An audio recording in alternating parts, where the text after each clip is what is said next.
So that might be the biggest reason to be mindful and wary of selling on Amazon. Selling on Amazon can be posed as a get-rich-quick scheme. There's so many people these days where that's the modern day dropshipping. But in reality, selling on Amazon can be a nightmare. I want to show you the benefits, the challenges, and why I stopped selling on Amazon only a month ago. But anyway, who the hell am I? I'm John from Mergs. I own mergs.co.uk, the brand Mergs. We sell weightlifting and CrossFit equipment, mainly in the UK, but we ship worldwide. And I've been selling on Amazon since 2018. And only in the last month or two, I've pulled out of selling on Amazon. But before we get to the bad, let me tell you about the good. The good about Amazon. We've probably shipped about 15,000 orders on Amazon. It's quite a few, but then again, compared to some people, that's not a big number. It's all irrelevant. Everybody else's numbers, half of them are not even real. So don't worry about that. Selling on Amazon, when it works well, it's fantastic. Genuinely, it is great. I really enjoy selling on Amazon. The reason it goes well when it's going well is just the absence of problems. And that sounds stupid, but the problems that you can have can be challenging. Selling on Amazon. For those that don't know, when you order something on Amazon Prime, I, as a seller, would ship a box of knee supports into Amazon. When you place the order on Amazon Prime, Amazon are warehousing that order, they pick it, pack it, dispatch it. It goes out with Amazon's couriers, and Amazon, they sort of outsource their drivers, but Amazon are delivering the items. When you place an order from Mergs, our main website, we again use a third-party fulfillment centre to pick, pack, dispatch, then it goes to Royal Mail, then it goes out to the customer. So that's basically how Amazon works in fast forward compared to a real store. And it can be flipping ace, like it really is great. You send the inventory in, it's effortless. Like there's just a single form that you go in, you put all the SKUs in, you basically put in what you want to send. And then you tell Amazon what's going in what box and what's going where. They will literally give you the labels. The labels are so cheap. Like you can send a box that's 60 by 40 by 40 at 15 kilos, so quite a big box, for like £3 or £4. Like £4 to get it into Amazon. They give you the label, it goes with UPS. And because I'm not shipping a wagon's worth of stuff in, I can often go around the corner to a UPS drop-off. Little corner shops around here, they all sort of accept those sort of things. So you can just bob in, drop your box off, you get it scanned, you get a text saying it's gone, and it's gone. And then it just goes into stock when it's ready. It's fantastic. Another benefit to selling on Amazon. Is it's almost on autopilot once it's on autopilot. And this is kind of part of the good and the bad. So let's pretend your listing is up and running. It's working well, you're gaining some reviews, your product's solid, everything's selling. That is when it's working great. It really is. But to get to that is a nightmare. Or it can be. But we'll come to that very shortly. Another good point to selling on Amazon, it's really great brand exposure. When you look at Amazon, they're one of the biggest companies on earth. Like, literally, they're massive. They ship about $1.5 billion worth of stuff every day. $1.5 billion a day. That's just unfathomable. That is a silly, silly amount of money. When you look at somebody like Gymshark, I think one of their recent reports, they did about 500 million in sales over a year. And you're like, Amazon have 3x'd that today. That is shocking. I still can't get my head around how big it is. But that's about as good as it gets at Amazon. It's, that's about it. So when it's working great, it's great. But this is what you're here for. Here is why you need to be cautious selling on Amazon. These are the things that it's taken me 6 years to learn. It really has taken a little while. And I've pulled out for a few of these reasons. The first reason, Amazon are king. And you play by their rules exclusively. Do you know, like when you were at school as a kid and one of the lads would bring over a football? This might not be relevant to all of you, I'm not a big footballer. One of the lads would have a football. It's their game, it's their football, and it's their rules. And if he wants to go home with his football, the game ends. Treat Amazon like that. They own the game. They own the rules, they own the game, they own all of it. They are the police for their own rules. It's kind of frightening. So be mindful that you are walking into Amazon's lair. You need to do what they say or they will evict you. And they don't mess about. One time I got a notification pop up saying, can you reconfirm your bank details? And I looked and I was like, they're right. That's okay. But I never checked the little yellow box that said save or these are okay or confirm or whatever it was to just lock that in. And it said I had something like 7 days, and I was like, okay, yeah, we'll see. And I didn't bother clicking confirm. Don't know why, just forgot. Got on with something else. Amazon's always been a secondary consideration. It came to the end of it, and they told me because my bank details were out of date, they are turning my store off until they're updated. It can take up to 10 working days to verify a bank account. So I went in and clicked, yes, this is right. And it took exactly 10 working days. And you look at the graph and it's just sales flat. Amazon just removed everything related to me. Anything I sold, it's just gone. And they didn't remove it. They didn't send it me back. They didn't do anything like that. They just turned it off. They just closed the tap. And they were like, no, behave yourself. And I look at that and I'm like, yeah, that's Amazon teaching me a lesson saying, if we ask you to do something, just make sure you do it right. And it's like, ooh, yeah, cost me a couple £1,000 that. Whoops. And the next thing, and this one's quite a big deal, Amazon roughly take 1/3 of whatever you sell. So if you sell a product and it goes for £30, you can roughly rely on Amazon taking 10. And you think that feels like a lot. Yeah. And Amazon will agree. They're like, yeah, that's how we make billions. Because they take a lot of money. Because don't forget, when I ship an order from my warehouse, there's the picking and packing and the storage fees. That's like the warehouse bit. And then there's the courier and the dispatch bit.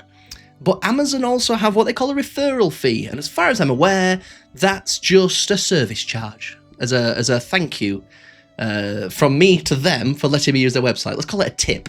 So yeah, if you're selling something for £30, they'll eat about 1/3. And that adds up. Profitability on Amazon is low, can be very low. Tying into low profitability, it's really hard to sell premium products and premium items. As a single person, so I'm the only person that works at Merck's. There's no one else here. There's no employees, there's no agencies, there's no funding, there's no office. I'm in a spare bedroom. It's just me. And what you can see now is about 1/4 of this room. The thing is, competing on Amazon is a nightmare because Amazon intentionally put you next to competitor A, competitor B, competitor C, competitor D. So you type in knee sleeves and anything that's related to knee sleeves and that has that in their listings will come up and be relevant.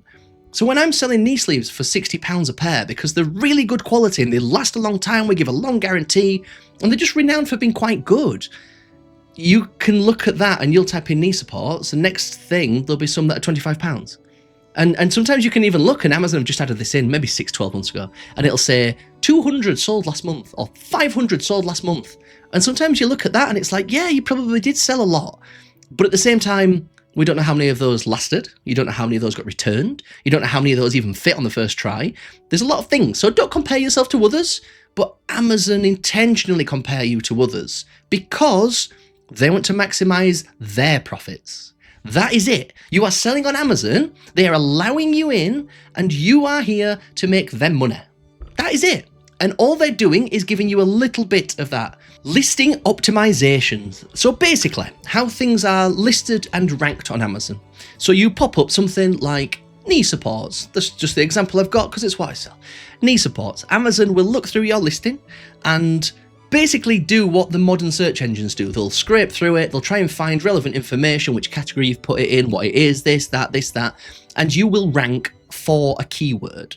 So if we use knee sleeves, if we don't feature that in any of our keywords, Amazon wouldn't even know we were talking about knee sleeves. So when you write in your text, it all needs to be keyword dense, but as they say, not stuffed, which means like not readable. Sometimes you see those long Amazon names that are 250 characters and it'll say Merg 7mm, knee sleeve, gym, fit, support, strength, men, women. They don't want that. They want it to be human readable, but at the same time, you've got to compete with everybody else on basically the same sort of thing with these keywords, and Amazon literally will make you fight for the sale. That's all they're doing. They're trying to put you all out there, make you fight for the sale, and whoever sells the most goes to the top, and whoever sells least goes to the bottom. And it's really complex, but at the same time, You work for Amazon, and Amazon are trying to make the most money. And if they see, oh, Mergs, well, they might have the best knee sleeves, but they're not making us the most profit. So they can go halfway down, maybe bottom of page 1, maybe page 2. But if there's somebody else, it could be a Chinese company that are just working on Amazon, they will go to the top, even if it's not the best product. And that, once again, these all add up. Ties into the next thing. There is a lot of fraud on Amazon. And by a lot of fraud, I mean a hideous amount of fraud. So by fraud, I mean fake reviews, fake listing places. There are loads of ways. There's a concept called black hat. And the black hat techniques are like the, should we say, between mischievous and absolutely not allowed. So they kind of fall into that area. In fact, I think black hat is in the breaks of terms of service. It is absolutely not allowed. Grey hat is you being cheeky and misinterpreting the rules. And then white hat is you're completely clean and everything's legitimate. I live in white hat. I don't want to be removed from Amazon. I like selling on Amazon, even if it's not for much profit. I never dabbled in fake reviews or any sort of debauchery because 1, I don't like being told off, and 2, I like to make money, so why would I squander the opportunity of working with Amazon? So there's a lot of listings that you'll see, and they will be full of review. One example of how people break the rules is they will list a product and either get fake reviews from these shady websites and bots and people. Another one is they will list a product and it will be for something else. So hypothetically, they list one glass, and they'll be selling this glass for £2, quite a competitive price, and it's not a bad glass, it's just a glass. So they'll do that, and then after a while, they'll get 50, 100, 200 reviews of like 4.5 to 5 star, which is pretty good, and then they'll do the old switcheroo. They'll swap the product to something of more significance, something that sells for 15 or 20 pounds, probably normally in the same niche. It might be a 6-pack of glasses, or an 8-pack, or a glass with something else. And they'll artificially enhance their reviews to where you look at them and people will be like, these glasses are great. And then you look and their primary product will be an 8-pack of glasses. But instead of that being £20, people have reviewed a product that weren't £20 and they've got different standards. So that is, again, against the rules. Another really common problem is trying to compete with overseas sellers, specifically China. And not specifically China. I think China's fantastic. They make loads of our Mergs products. We've got some amazing Chinese manufacturers. They're fantastic. I love working with them. But there are some sellers that are from China that are the manufacturer of the product they're making, and they come over and not attack in a negative way, but they'll be competitive in the UK market, for example. But they've got a massive advantage because, one, they're the manufacturer, and they can make products for less, and sometimes they're not as bothered about sticking to the rules, because I think there's a bit of a, what are you going to do? Ban me? I'll just make a new account later. Yeah. So trying to compete with Chinese sellers selling products that they make, therefore there's none of these additional costs from middlemen or anyone else. They do well, and that can be really hard sometimes to compete with that as a small business. Errors are punished. And by errors, that means mislabeling products or sending products in, but in the wrong quantities. I mean, one time I sent 50 pairs of medium knee sleeves and 50 pairs of large. And you get these labels printed off, and you get the shipping label, which is fine. That could have gone on either because they were both the same address. Super. But then you also get an Amazon FBA label, which links back to that form you filled in and tells Amazon exactly what's in that box. I put the labels on the wrong boxes, not realising, probably just in a rush, like, oh, that's probably that one, that's probably that one. I don't do that anymore, let me tell you.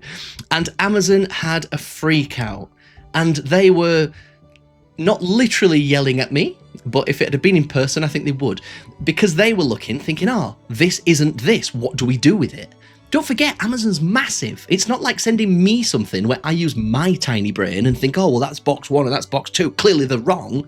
These are computer systems. So when one box comes in, it could be at the different side of the warehouse. These warehouses could be massive. I don't know how the process works in depth, but I got it wrong. Amazon had a pissy fit. They were very upset. There's a lot of things where they'll tell you the issue, they'll tell you how to resolve it or how they've resolved it, and then you have to click at a box at the bottom that says, I understand, and it's kind of the equivalent of being told off and being like, yeah, I won't do it again. So yeah, that's what happened. And so it did eventually get resolved in the end. It didn't go onto my account health as a negative metric, but sometimes things can. I've not got any on mine because, well, I'm not trying to cheat. But at the same time, yeah, try not to get things wrong because they'll be upset. And this is the last thing, and this was meant to be a quick one, but it's probably a 20-minute video now, is Amazon seller support is terrible. It can be terrible. There are some very good people at Amazon, but they tend to be in more of the sales side. So I'll get emails from Amazon account managers asking to push me into different things. Oh, I'm the European account manager for you. Do you want to sell in Europe? Let's go sell in Europe. Come on. And they'll chat, and they're really happy to help. But you've got an issue. No, you'll just get a generic copy and paste. Like they must just have. Well, they probably do. They'll have something like Zendesk or something, and they'll just have loads of default responses. And most of the time, they just send you one of those back, and you're like, well, this didn't answer the question. And then you try and ask it again in another way or a different way, and you just don't always get through. As well, to save money, as we know, Amazon use a lot of overseas employees, so there's a lot of names that don't look familiar. And it's like, I don't know if it's a language barrier thing, because it could be. Amazon employ literally like hundreds of thousands of people, or whether it's a policy thing and Amazon are like, no, just be harsh with them. We really look after customers, but the sellers, no, you work for us. And it's like, yeah, I suppose we kind of do. So yeah, seller support, flipping nightmare. So John, why did you stop selling on Amazon? If you've sold 15,000 orders and at times it's worked really well. Amazon kicked me off, sort of. So basically, I made all these listings in 2018. Well, not all of them, because as the business was growing, I'd make new listings and I'd just add as we needed to. It's not like I approached it with 20 products and said, right, the first thing to go on was just the knee sleeves. When you list a product on Amazon, there's loads and loads and loads of different product categories. And it's important to get it in the right one. Sometimes Amazon change these categories, like as in update the list and there's more and less. And when I originally made the listing in 2018, I'd put it through as some sort of knee support. And then when you traced it back through the breadcrumb trail, it was like health and personal care, medical supports or medical device, then like leg support, then like knee sleeves, something like that. And it kind of worked. It made sense. And we've sold lots and lots and lots of knee sleeves through that avenue. And then last month, Amazon reached out and they said, oh, hi, John. No, they'll never be this polite. They were like, hi, John. It seems that you are listed as a medical device, but we don't have a CE certificate. You might be like, what is a CE certificate? A CE certificate, you'll see it on the bottom of consumer products. I mean, like it's normally on things like where the labels are. This'll have one on for sure. So let me just get the camera.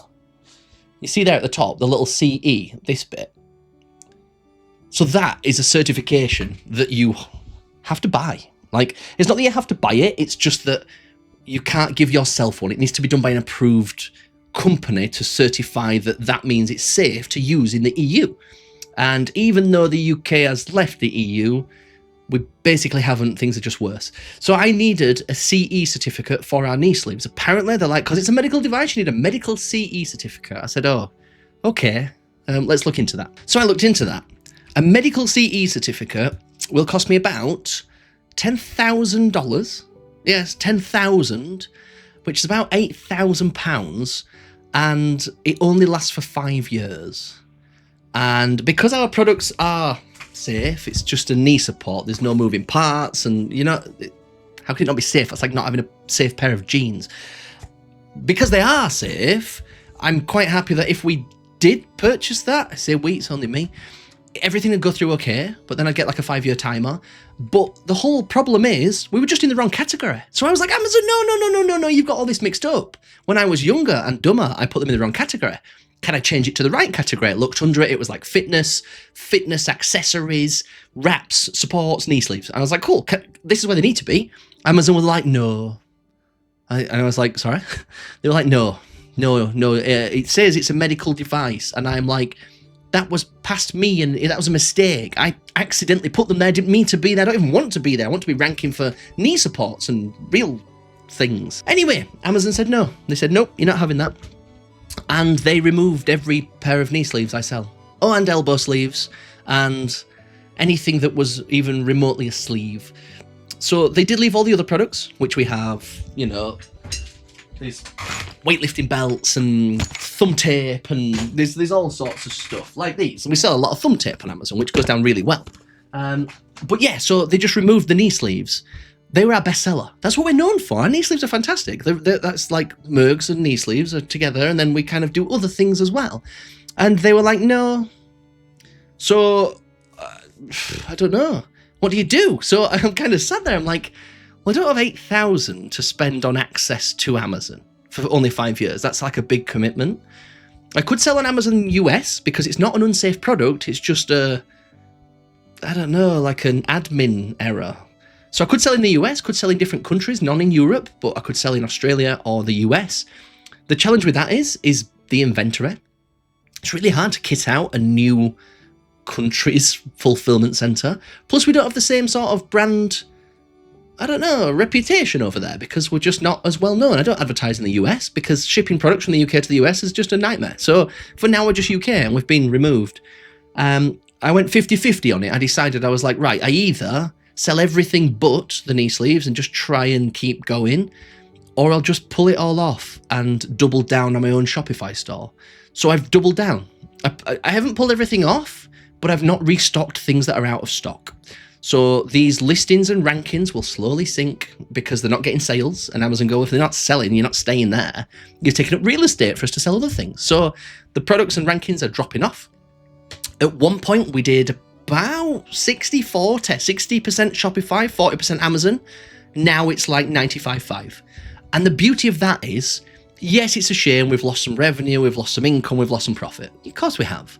But we're just redistributing the sales back to an area that I control.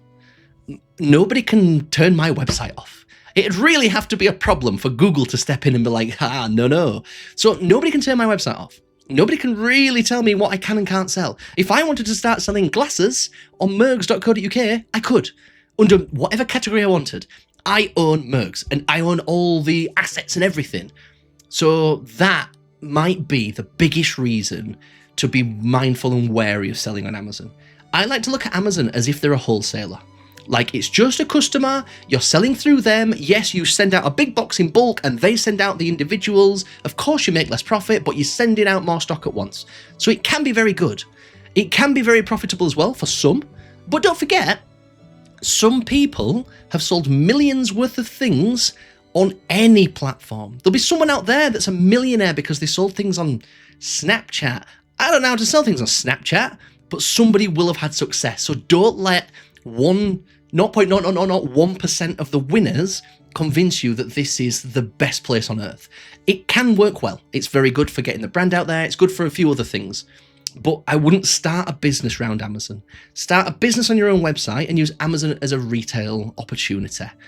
Plus, the amount of times I've needed assistance doing things on Amazon, and yeah, it's a big old pain in the ass. So yeah, thanks Amazon. We were good friends, but we're not anymore.